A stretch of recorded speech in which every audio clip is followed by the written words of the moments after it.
Wednesday, the 26th of April, 2023. The Art of Saying No, Self-Discovery and Boundaries. Copacabana, Rio de Janeiro. 28 degrees, warm, sunny and stormy at the end of the day.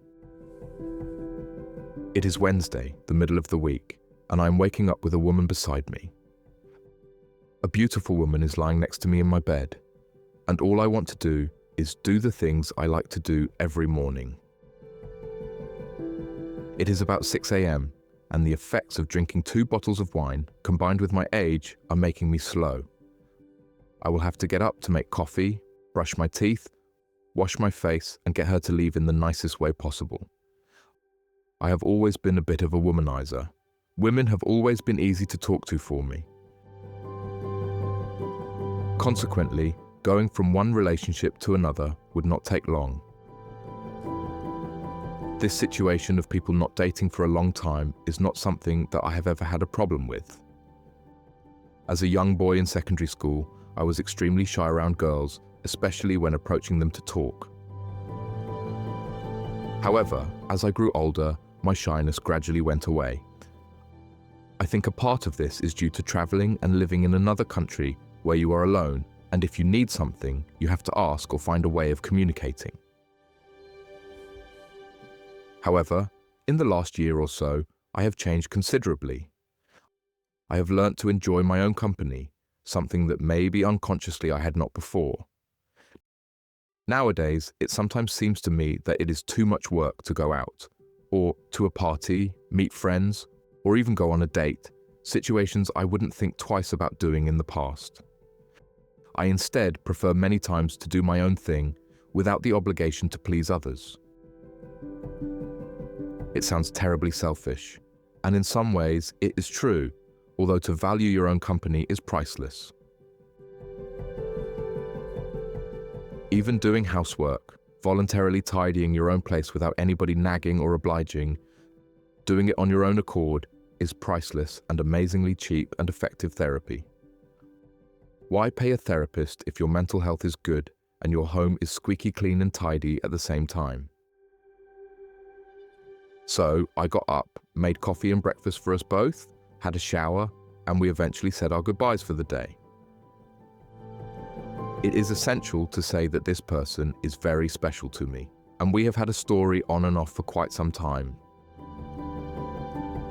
The past and today's history are not necessarily the same anymore. I feel this, and I sincerely hope she also feels this so that she is not deceiving herself, and in my defense, I am neither wanting to nor trying to deceive her. I am not the type of man who would say anything to have my way. I have always tried to be sincere and transparent in relation to my intentions, what I want, and my boundaries. The big problem is that 99.8% of the time, people only see, hear, and understand what they want, which is complicated. I only know that when we do something, we really, deep down, do not want to do it. I am not just talking morally, but when we would prefer to do something else and would rather say no, bowing our heads to facilitate the situation and please others, going against our will.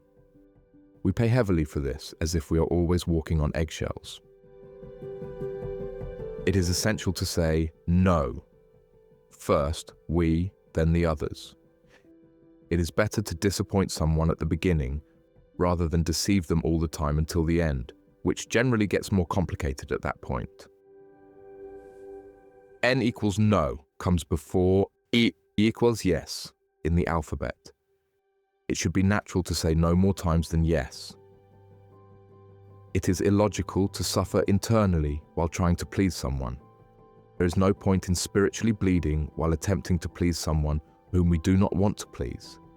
It is toxic to do so, especially when the other person does not really value our efforts.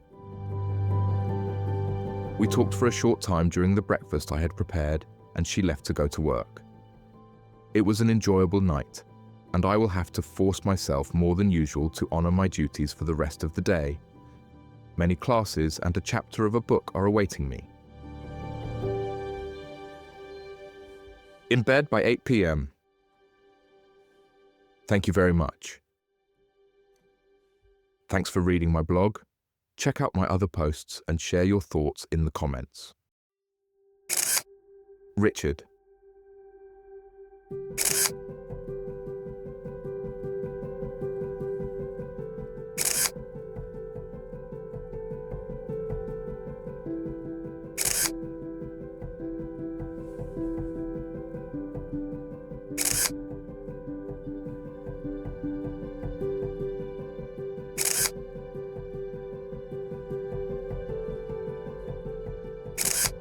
Photos by Richard George Photography.